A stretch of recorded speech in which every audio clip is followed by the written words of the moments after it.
दोस्तों नमस्कार। आज मैं आपके सामने लेकर आया हूं an elementary school classroom in a slum, जो कि स्टेफन स्पेंडर द्वारा लिखी हुई एक बहुत ही फेमस पोइम है। चलिए मैं आपको पोइम के इंट्रोडक्शन के बारे में बताऊंगा। The poem written by Stephen Spender describe the social inequalities which are prevailing in society. कविता जो कि स्टेफन स्पेंडर द्वारा लिखी गई है, ये वर्णन करती है सामाजिक असमानताएं जो कि हमारे समाज के अंदर फैली हुई है। In this poem the poet describes the condition of the students of an elementary school which is situated in slum area.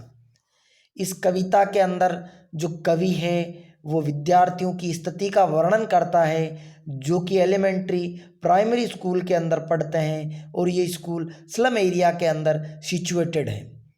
The poet wants to draw the attention of everyone.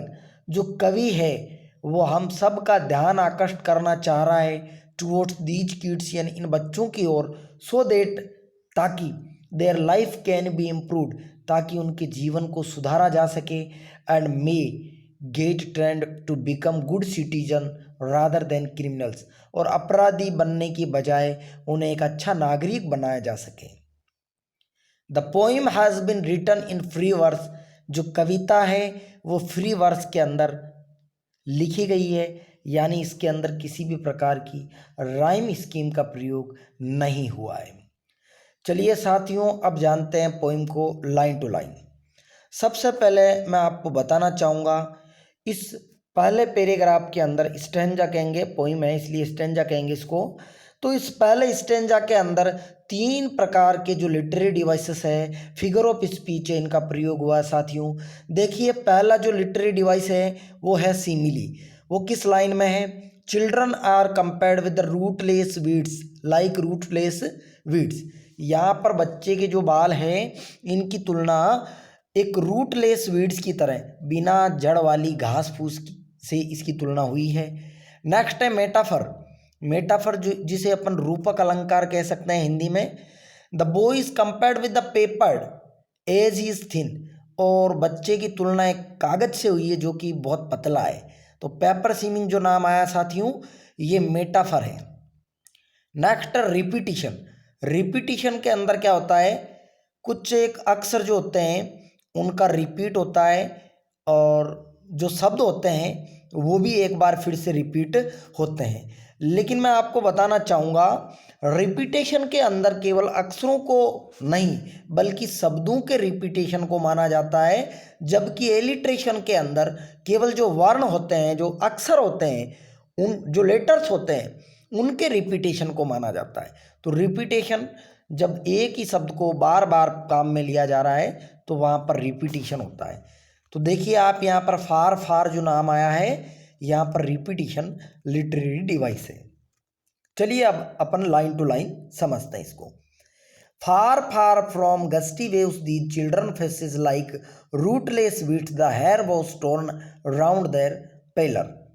दूर दूर से आती हुई तेज हवाओं से इन बच्चों के चेहरों पर लाइक रूटलेस वीड्स, बिना जड़ वाले घास फूस की बाती, the hair was torn round their pallor, बाल उनके पीले पड़े हुए चेहरे के चारों ओर बिखरे हुए हैं। साथियों, far far from gusty, gusty means तेजी से आती हुई, वेव्स यानी हवाएं, रूटलेस यानी बिना जड़ वाला, वीड्स यानी घास फूस, और पेलर, पेलर मानी पीला पड़ा हुआ चेहरा। तो दूर दूर से आती हुई जो तेज हवाओं के झोंके हैं उनकी वजह से इन बच्चों के चेहरे पर जो बाल है वो बिखरे हुए हैं, बिल्कुल उस घास की भांति जिस घास के जड़ें नहीं होती है। देखिए यहाँ पर लाइक शब्द का प्रयोग हुआ है, तो आप समझ लीजिएगा यहाँ पर सिमिली लिटरेरी डिवाइस का प्रयोग हुआ है। नेक्स्ट देखिए, the tall girl with her weighed down head, the paper seeming boy with rat's eyes. लंबी लड़की जो अपना सर झुका करके खड़ी है, and the paper swimming boy with rat's eyes, और कागज के समान पतला दिखने वाला जो लड़का जिसकी आंखें चूहे जैसी है। The stunted unlucky heir of twisted bones reciting his lesson from his desk, a father's gnarled disease, the stunted मानी ए विकसित, अनडेवलप्ड, अनलक्की दुर्भाग्यशाली, हेयर मानी बेटा, उत्तराधिकारी जो दुर्भाग्यशाली उत्तराधिकारी है ऐसे पिता का, ए फादर ऐसे पिता का, नाल डिजीज जिनके गठिया रोग, गांठदार रोग जो हो रखा है, तो ऐसे पिताजी का, ए विकसित और मुड़ी हुई हड्डियों वाला, ट्विस्टेड बोन्स मीन्स मुड़ी हुई हड्डियों वाला जो लड़का है वो रिसाइट कर रहा है, याद कर रहा है, बार बार पढ़ रहा है हिज लेशन अपने पाठ को, फ्रॉम हिज डेस्क यानी अपनी टेबल से, at the back of the dim class और इस अंधियारी कक्षा के पीछे वाले भाग पर, वन अननोटेड एक जिस पर कोई ध्यान नहीं दे रहा है, स्वीट प्यारा सा यंग छोटा सा बच्चा, his eyes live in a dream और उसकी आंखें एक सपने में खोई हुई है, ऑफ स्क्वेरल्स गेम गिलेरियों वाले खेल में, इन ट्री रूम एक पेड़ के अंदर, अदर देन दिस यानी इस कक्षा में बैठ करके इसको पढ़ने की बजाय इसकी आंखों में पढ़ाई का सपना नहीं है बल्कि गिलेरियों का जो खेल है, जो पेड़ पर गिलेरियां खेलती रहती है, तो उसका ये सपना देख रहा है। चलिए साथियों, ये था आपका पहला स्टेंजा जिसके अंदर मैंने आपको अच्छे से समझाने की कोशिश करी।